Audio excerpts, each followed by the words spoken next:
Spoken English டே 6 வீடியோவில் நம்ம tenses பற்றி தான் பார்க்க போகிறோம். இந்த டென்சஸ் அப்படின்றது ரொம்ப ரொம்ப ரொம்ப இம்பார்ட்டண்ட்டான டாபிக் இங்கிலீஷில். ஸ்கூல்லையுமே எல்லா கிளாஸஸ்க்கும் இந்த டாபிக் இருக்கும். ஏன்னா இது அவ்வளோ இம்பார்ட்டண்ட்டு.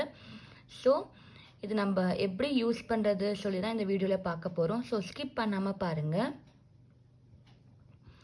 டென்சஸ் அப்படின்னா என்ன அப்படின்னா, தமிழில் காலங்கள் அப்படின்னு சொல்லுவோம். அதை தான் நம்ம இங்கிலீஷில் டென்சஸ் அப்படின்னு சொல்லுவோம்.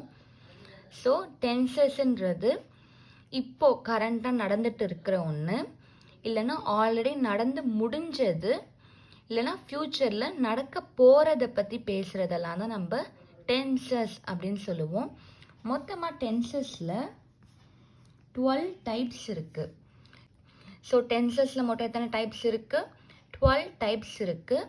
அது ஒன்று ஒன்றா நம்ம பொறுமையாக பார்க்கலாம். ஸோ டென்சஸில் பார்த்தீங்கன்னா பேசிக்காக 3 தான் இருக்குது. Present, past, future. ப்ரெசண்ட்னா இப்போது கரண்ட்டாக நடந்துட்டு இருக்கிறது, நிகழ்காலம் அப்படின்னு சொல்லுவோம் தமிழில். பாஸ்ட்னா ஆல்ரெடி நடந்து முடிஞ்சது, கடந்த காலம். ஃப்யூச்சர்னா இனிமே நடக்க போகிறது, எதிர்காலம் அப்படின்னு சொல்லுவோம்ல. ஸோ இது 3 தான் பேசிக்கு. ஸோ இது எங்கெங்கெல்லாம் வரும் அப்படின்னா சிம்பிள், கண்டினியூவஸ், பர்ஃபெக்ட் கண்டினியூவஸ். இந்த 4ல் தான் இந்த ப்ரெசன்ட், பாஸ்ட், ஃப்யூச்சர் இது 3 நம்ம யூஸ் பண்ணுவோம். ஸோ ஓவராலாக 12 டைப்ஸ் ஆஃப் டென்சஸ் இருக்குது. இப்போது சிம்பிள் அப்படின்னா இந்த வேர்டை வச்சு நம்ம புரிஞ்சிக்கலாம். ஸோ சிம்பிள்னா ரொம்ப ஒரு சிம்பிளான சென்டென்ஸ், ஈஸியான சென்டென்ஸாக தான் இருக்கும். ஸோ ஒரு சிம்பிள் சென்டென்ஸில் ப்ரெசண்ட், பாஸ்ட், ஃப்யூச்சர் 3மே வரும். கண்டினியூவஸ் அப்படின்னா, கண்டினியூவஸ்னால் தமிழில் என்ன சொல்லுவோம்? தொடர்ச்சியாக நடந்துட்டு இருக்கிறது, கண்டினியூவஸாக நடக்கிறது. ஸோ ப்ரெசண்ட் இப்போது கரண்ட்டாக ஏதாச்சும் ஒரு விஷயம் தொடர்ச்சியாக நடந்துட்டு இருக்கு. ஆர் பாஸ்ட் டென்ஸ், ஆல்ரெடி ஏதாச்சும் ஒரு விஷயம் கண்டினியூவஸாக நடந்து முடிஞ்சிருக்கு. இல்லைனா ஃப்யூச்சர், இனிமே ஏதாச்சும் ஒன்று கண்டினியூவஸாக நடக்க போகுது. அதெல்லாம் நம்ம கண்டினியூவஸ் டென்ஸில் வரும். பர்ஃபெக்ட் அண்ட் பர்ஃபெக்ட் கண்டினியூவஸும் நான் உங்களுக்கு பொறுமையாக சொல்கிறேன். இன்னைக்கு வீடியோவில் சிம்பிள் ப்ரெசன்ட் டென்ஸ் இதை பற்றி தான் பார்க்க போகிறோம். சிம்பிள் ப்ரெசன்ட் டென்ஸ், ப்ரெசன்ட்னா இப்போ கரண்ட்டாக நடந்துட்டு இருக்கிறது. ஸோ அது எப்படி சிம்பிள் சென்டென்ஸில் வரும்ன்றது தான் பார்க்க போகிறோம். ஆல்ரெடி நம்மளுக்கு சப்ஜெக்ட்ஸ்னால் என்னன்னு தெரியும் இல்லையா? ஸோ ஐ, வி, யூ, தே, இந்த 4 சப்ஜெக்ட்ஸ்க்கும் எப்படி சென்டென்ஸ் வரும் அப்படின்னா, சப்ஜெக்ட் ப்ளஸ் ஒரு வேர்ப் இருக்கும். வேர்ப்னா என்னன்னு நான் சொல்லியிருக்கேன், ஒரு ஆக்ஷன். இந்த 4 கூட ஏதாச்சும் ஒரு ஆக்ஷன் வரும்.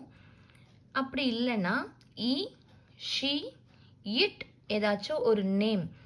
இந்த சப்ஜெக்ட்ஸ் கூட வேர்ப் ப்ளஸ் எஸ் இல்லைனா இஎஸ் இல்லைனா ஐஇஎஸ் வரும்.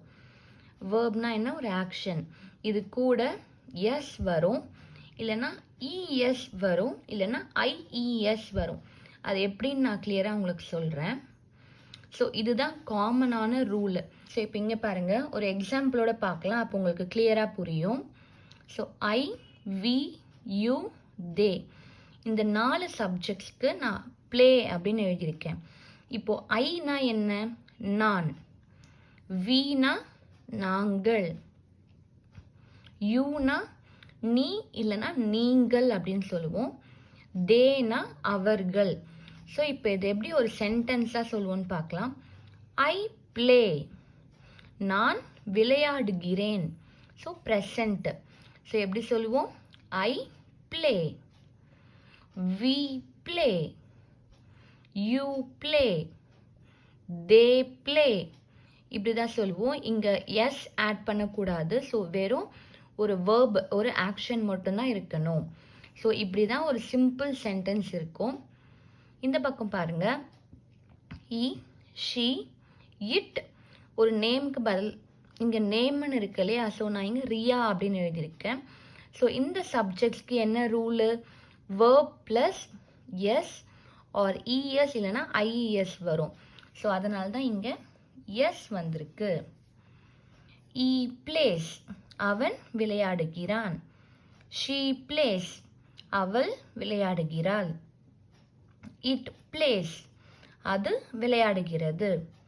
ரியா plays ரியா விளையாடுகிறாள். இப்படி தான் யூஸ் பண்ணணும். இன்னொரு எக்ஸாம்பிள் பாருங்க. I V you they. இங்கே நான் என்ன எழுதியிருக்கேன்? கோ அப்படின்னு எழுதியிருக்கேன். ஸோ இங்கே இந்த சப்ஜெக்ட்ஸ்லாம் வந்துச்சுன்னா சப்ஜெக்ட் ப்ளஸ் வேர்ப் மட்டும்தான் இருக்கணும். ஸோ அதனால தான் நான் இங்கே எஸ் போடலை. இங்கே எஸ் போட்டோம்னா அது தப்பு. ஸோ ஐ கோ நான் போகிறேன் அப்படின்னு தான் சொல்லுவோம். வி கோ, யூ கோ, தே கோ இப்படி தான் சொல்லுவோம். He, she, it, Riya. இங்கே பாருங்க இந்த வேர்டு ஓல முடிஞ்சிருக்கு. அப்போ என்ன யூஸ் பண்ணணும்? இஎஸ் யூஸ் பண்ணணும். ஆல்ரெடி ஒரு வீடியோவில் சொல்லியிருக்கேன். ஸோ ஓல முடிஞ்சிருச்சுன்னா நம்ம என்ன யூஸ் பண்ணணும்? இஎஸ் யூஸ் பண்ணணும். So E goes. இந்த வேர்டை நம்ம எப்படி சொல்லுவோம்? Goes. He goes, she goes, it goes, Riya goes. So இதுதான் பேசிக் ரூல். சிம்பிள் ப்ரெசன்ட் டென்ஸ்க்கு இதுதான் பேசிக்கான ஒரு ரூல். ஸோ இது இன்னும் கிளியராக புரியறதுக்கு நான் சில தமிழ் சென்டென்ஸ் சொல்கிறேன். அது எப்படி நம்ம இங்கிலீஷில் பேசலான்றது பார்க்கலாம். இங்கே பாருங்க, நாங்கள் சமைக்கிறோம் அப்படின்னு இருக்கு. இது எப்படி நம்ம இங்கிலீஷில் சொல்லுவோம்? நாங்கள் அப்படின்னா யாரு? இங்கிலீஷில் என்ன சொல்லுவோம்? வி. நாங்கள், நாங்கள் அப்படின்னா இங்கிலீஷில் வி யூஸ் பண்ணணும். இங்கே பாருங்க, சமைக்கிறோம் அப்படின்னு இருக்கு. அது எப்படி இங்கிலீஷில் சொல்லுவோம்? குக். ஸோ இங்கே என்ன ரூலு? வி வந்தால் வெறும் சப்ஜெக்ட் ப்ளஸ் வேர்ப் மட்டும்தான் வரும். ஸோ நம்ம இதை எப்படி சொல்லுவோம்? We cook. ஒரு சிம்பிள் ப்ரெசன்ட் டென்ஸில் நம்ம எப்படி சொல்லுவோம்? நாங்கள் சமைக்கிறோம். இதை வி குக் அப்படின்னு தான் சொல்லணும். நெக்ஸ்ட் பாருங்க, அவன் விளையாடுகிறான். அவன் அப்படின்னா என்ன சப்ஜெக்ட் வரும்? ஹீ. ஹீ. விளையாடுகிறான் அப்படின்னா விளையாடுறதுன்னா ப்ளே தானே, ப்ளே பண்ணுறது. So play. இங்கே இ வந்தால் என்ன ரூல்ஸு? வேர்ப் பக்கத்தில் எஸ், இஎஸ் இல்லை ஐஇஎஸ் யூஸ் பண்ணணும். இங்கே நம்ம என்ன யூஸ் பண்ணணும்? எஸ். ஸோ இது நம்ம எப்படி சொல்லணும்? He plays. பேசும்போது எப்படி சொல்லணும்? அவன் விளையாடுகிறான். இதை ஹீ பிளேஸ் அப்படின்னு சொல்லுவோம். ஸோ இது வந்து பேசிக்கான சென்டென்ஸு. இதையே இன்னும் கொஞ்சம் அட்வான்ஸ்டாக எப்படி பேசுறதுன்னு பார்க்கலாம். இங்கே பாருங்க, நான் பள்ளிக்கு போகிறேன். நான் பள்ளிக்கு போகிறேன்னு இருக்கு. இது எப்படி நம்ம இங்கிலீஷில் சொல்லுவோம்? நான் அப்படின்னா என்ன சப்ஜெக்ட் வரும்? ஐ. ஐ வந்தால் வேர்ப் பக்கத்தில் நம்ம எஸ்லாம் போடக்கூடாது. அப்போது இது எப்படி சொல்லுவோம்?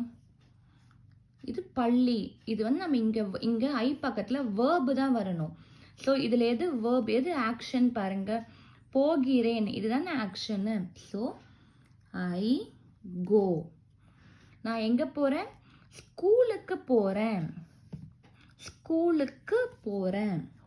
இக்கு. இங்கே இக்குன்னு இருக்கா? அந்த இக்கு அப்படின்றதுக்கு இங்கிலீஷில் என்ன சொல்லுவோம்? டூ. இந்த இக்கு அப்படின்னு இருக்கா? அதுக்கு இங்கிலீஷில் டூ அப்படின்னு சொல்லுவோம். எங்கே போகிறேன்? ஸ்கூல். நான் பள்ளிக்கு போகிறேன். இதை எப்படி இங்கிலீஷில் சொல்லணும்? ஐ கோ டு ஸ்கூல். இப்போ நெக்ஸ்ட் சென்டென்ஸ் பாருங்க. அவன் என்னுடன் வருகிறான். அவன் அப்படின்னா என்ன யூஸ் பண்ணுவோம் சப்ஜெக்ட்ல? ஹீ. என்னுடன். என்னுடன்னா என் கூட. இங்கே இந்த சென்டென்ஸில் எது ஆக்ஷன்? வருகிறான் தானே ஆக்ஷன். அப்போது அது வேர்பு. இங்கிலீஷில் எப்படி சொல்லுவோம்? He comes. இங்கே பாருங்கள், எஸ் ஆட் பண்ணியிருக்கேன். வேர்ப் பக்கத்தில் எஸ் ஆட் பண்ணியிருக்கேன். எதுக்காக ஆட் பண்ணியிருக்கேன்? ஹீ வந்தால் வேர்ப் பக்கத்தில் எஸ் இஎஸ் இல்லை ஐஇஎஸ் ஆட் பண்ணணும். So he comes. நெக்ஸ்ட் என்ன எழுதணும்? இங்கே உடன் அப்படின்னு இருக்கா? தமிழில் உடன் அப்படின்னு சொல்லுவோமா? அதை இங்கிலீஷில் எப்படி சொல்லுவோம் அப்படின்னா வித்.